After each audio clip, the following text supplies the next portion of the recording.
ปีจวงเปียนาอนุการอีสานก็น้องเปียวบ่เปียคุณโหดน้องสุลังกันสังว่าน้องปีและเป็นลูกนี่ลูกมีปิวที่กินซ้ำซ้อนมันและความนี้บังห่างโผล่ลงน้องยอมสู้เยอะเลยตัดเนี้ยกินโจมันน่ะ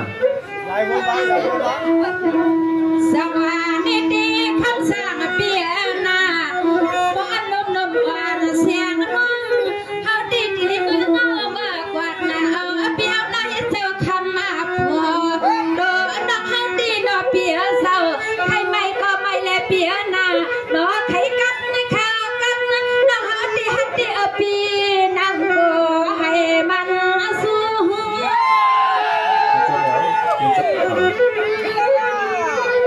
ผู้ย้อนมาปีเฮา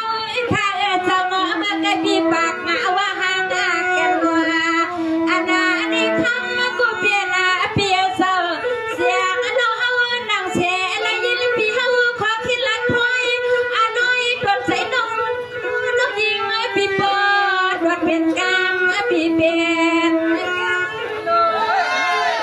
เป็นโจมันเป็นโจมันหรอ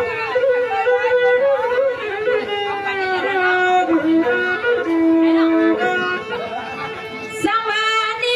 เปียสุดดังมาคาเลผู้จวงเปียน้องปากกาว่าสุภาพามันนี่มากาปันเปียเข้มมากว่านายามังกาลาปันเปียข้านาเมื่อวันไอ้นอเปียนัว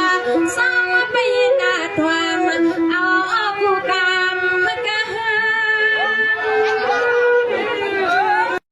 สุดเรียงควันดังเป็นลา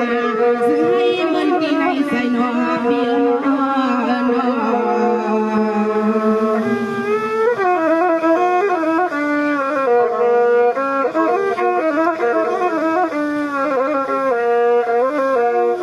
สังวาเมื่อไหร่พี่นั่งนั้นก็เป็นเปียน้องมีที่ซื้อปันพานอพี่นอที่เอาในการหาเปียมาดูเปียเข้าป่าเสียจังไรไม่เสียสักกะเปียกับเปียเมื่อ